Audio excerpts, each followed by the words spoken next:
Hello, this is Mike Burek, your host and producer of Krynytsia, The Well, a podcast series about topics of interest to Ukrainians around the world. Today is Tuesday, November 4th, 2025. This episode is produced for The Ukrainian Weekly, a newspaper published in English for the global Ukrainian community since 1933. Our guest today is a Ukrainian American, Kristina Pityo, a clinical psychology master's student at Columbia Teachers College in New York City. Welcome, Kristina. How are you? Good. How are you, Michael? Thank you so much for joining us today. To start off with, can you talk a bit about your educational background and also what you plan to do after graduate school? Yes. So I grew up in Monmouth County, New Jersey. I went to our local community college after high school. I was homeschooled for high school. I was homeschooled for all of my school. Then I went to our local community college, Brookdale. I earned my associate's degree in psychology and a separate associate's degree in art at Brookdale Community College. And then I moved on to Rutgers University, where I earned my bachelor's in psychology, in general psychology, and with a minor in English literature. After that, I moved on to Columbia Teachers College, where I'm currently at, and I'm working to earn my master's in clinical psychology. I understand that you're a first generation Ukrainian American. Can you share with us some background on your family? When did your parents arrive in the US and why did they come here? And what is the history of your family name Pityo, which is not a typical Ukrainian surname? My father, who is the Ukrainian side of my family, he actually grew up in Poland until he was 6. My grandmother was in a Nazi work camp, I believe, somewhere in Poland. Towards the end of the war, they had run out of workers and had made a habit of kidnapping Ukrainian civilians off the street. So she and my great grandfather, her father, had been kidnapped off the street and sent to a work camp. My great grandfather did not survive. So she ended up in Poland after the war. And her name was Zofia. My grandfather, Orest, basically, he's from Lviv, as is my grandmother. They're both from small farming villages outside of Lviv. My grandfather essentially dodged bullets for the entire war, and he made his way across the Polish border by the end of the war, basically just trying to survive. When the Iron Curtain came down, they were both on the Polish side of the border. After quite some time, they met each other. They had my dad. His name is Volodymyr. Uh, Everybody calls him Walter because he changed his name when he got his citizenship. When he was 6, they moved here. So the Ukrainian side of my family came here in 1966. My grandfather already had siblings here. My grandmother has no family anywhere. They came here. My great aunt sponsored them. We've lived in New Jersey the whole rest of the time. My mother is a Cuban immigrant. She came here when she was 14 in the 70s. Well, they're from Havana, but they moved to Jersey City. She grew up with her mom, 2 siblings, and her grandmother. Her father had left the family when she was a girl. And my parents met in college at Stevens Institute. The history of the name Pitio is an interesting one. As far as we know, there were 2 brothers from Italy a couple hundred years ago, came to Ukraine to help build churches, and they both settled down. They both got married there in Ukraine, and the name has been in Ukraine the entire time. We're not sure what the original pronunciation of the name was. We think that the word itself has something to do with the Italian word for flute, maybe the Italian word for little, which is piccolo. But piccolo also means small flute. So we think it might have something to do with that. We're not 100% sure, but it was picchio for a very, very long time until we came to the US, at which point we found that Americans had a very hard time pronouncing it. So we Romanized it to Pidio, Can you give us some highlights from the topic of your graduate thesis? And the title of the thesis is The Mental and Emotional Effects of the Ukraine War on the Ukrainian American Diaspora.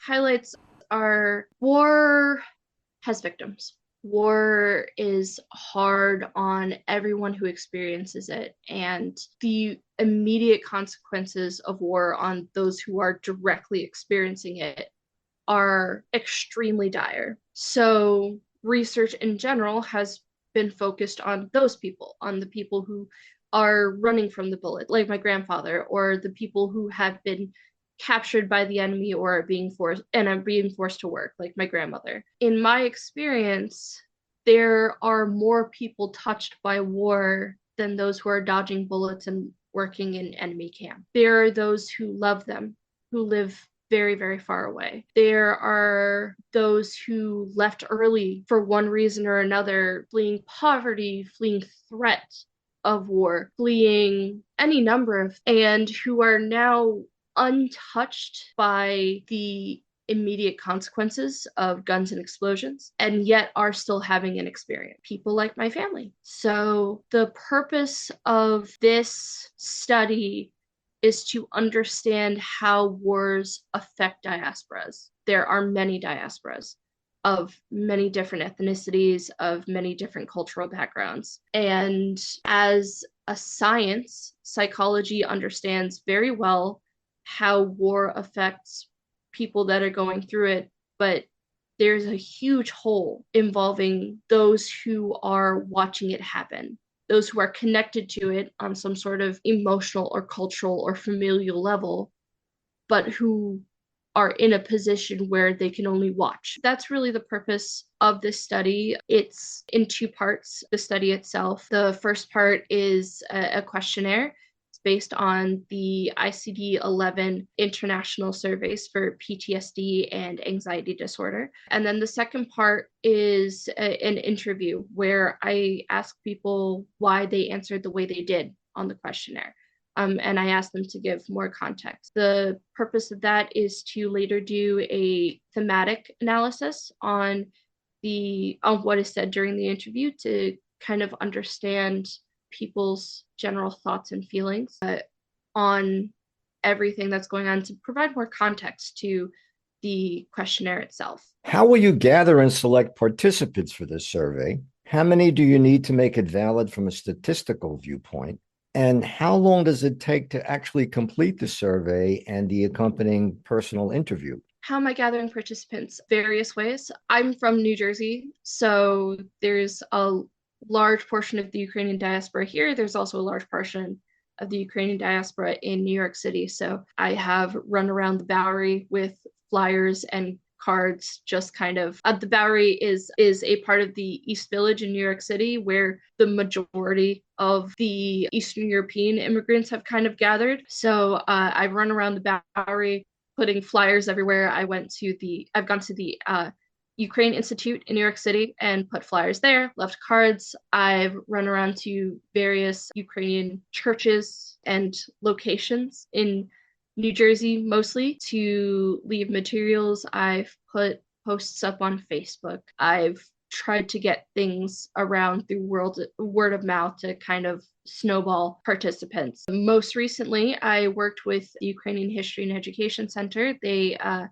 allowed me to use some of their resources to be able to give an online presentation about my study and to drum up some participants that way. Yeah, it's a lot of work. To make it valid from a statistical standpoint, I would need quite a few. For this initial thesis, I will be doing a maximum of 30. That's just because when you're talking about any study, you have to define for the internal review board how many people you're going to have participate in the study. And considering as I am only one person, and this needed to be done in a timely manner for the IRB, I defined my upper limit as 30. When my thesis is done, I will be reapplying for a continuation to the IRB. I would like to do at least 100 people for publication. So generally, theses don't get submitted to journals for publication. This is a paper that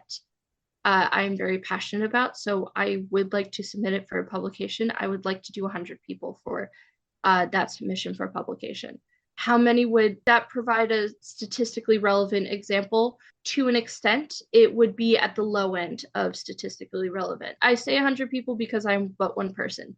However, if I can get that study published, and I have no reason to believe that I won't, it will potentially open up funding opportunities later on down the road so that I can do even bigger versions of this same study, maybe get 1,000, 2,000. There are currently almost 2 million Ukrainian Americans living in the United States. To say that 100 people is a representative sample would be very silly. It is very much the low end of representative. However, I'm currently limited by the fact that I am a singular person. But hopefully if I can get funding, which if I can publish, then I can probably apply for funding. If I can get funding, I can potentially get more people working on this and we can get more participants and therefore be able to gain much larger samples. But like with all studies, these sorts of things usually start out very small with very small pilot studies that basically just show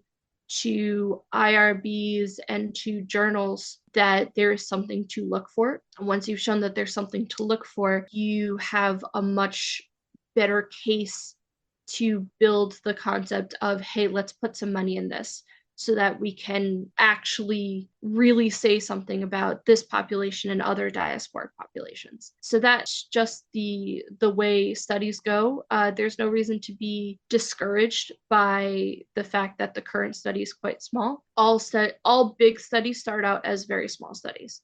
So that's the answer to that question. To do the survey and the accompanying personal interview, in theory, it takes about 30 to 45 minutes. It's really not that long. The survey itself is only about 5 minutes. And then the interview based on the survey could be about 15 to 20 minutes if a person wasn't especially talkative. Thus far, I have had 6 interviews for this study, which is fantastic. And on average, they've been about 2.5 hours each. And that's because people have stories that they're itching to tell. They haven't had a safe place where they could really talk about themselves and how all of this is affecting them. And what I've noticed is that the second you start asking questions about how people are feeling and how people are doing in this time, the floodgates just open and they just have so much to say. There's a lot of pain. There's a lot of hurt. There's a lot of fear and anxiety for cousins, for moms, dads, sisters, brothers, uncles, aunts. There's so much that people have to say, and I'm there to listen to all of it. I'm never going to rush a person through the interview process. If they want to give me 2.5 hours of their time, I want to give them 2.5 hours of my time. If they only want to talk for 30 minutes, that's fine too. What I tell everybody is that so long as your answers are honest and detailed, I have absolutely no requirements for you. And I think that that remains true. Christina, we're just about out of time, but I did want to ask you a final question. I understand that one of the requirements for someone to participate in your study is that they must have resided in the U.S. for at least 5 years. Why did you decide to focus on this group in the Ukrainian diaspora and not include the current war refugees who came here since the launch of the Russian invasion in February 2024? The reason is because this is a study that's about those who haven't directly experienced war yet or at all, about those who have been on the outskirts this entire time. We have so much information as a science about what it means to be a refugee, the anxieties that come with being a refugee, the traumas that come with being a refugee. We know a lot about that. So it's not that current Ukrainian refugees who are currently avoiding this particular war, it's not that their voices don't matter, that their stories don't matter. They absolutely matter. Those stories have been told. Those stories are being told. There's a lot of attention on those stories. My focus in this study is to look at and talk about and bring voice to people who are more like me, who have been watching this war from the outside and been sitting and crying in various corners of their house, not because I have family there that's being affected, right? All of my family is here, not because I have friends there that are being affected. What I have in Ukraine is my history and a huge part of my identity, right? Growing up, it was always very hard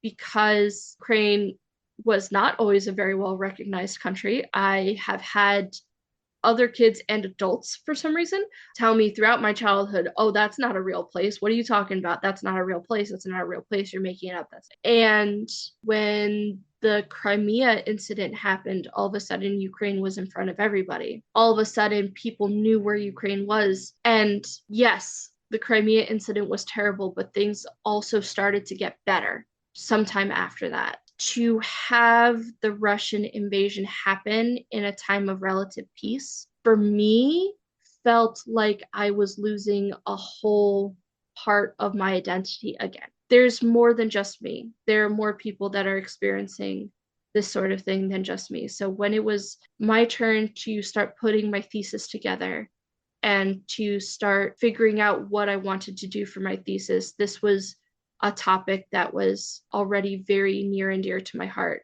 because it's a topic that's about me and about my family and about people like me. So that's really why I decided to focus on the diaspora and not on the refugees. It's not because the refugees aren't important, it's because I'm important too.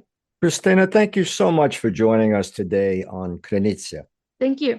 I have been speaking with Christina Pityo, a clinical psychology master's student at Columbia Teachers College in New York City. This episode of Krynytsia is produced for the Ukrainian Weekly, a newspaper published in English for the global Ukrainian community since 1933.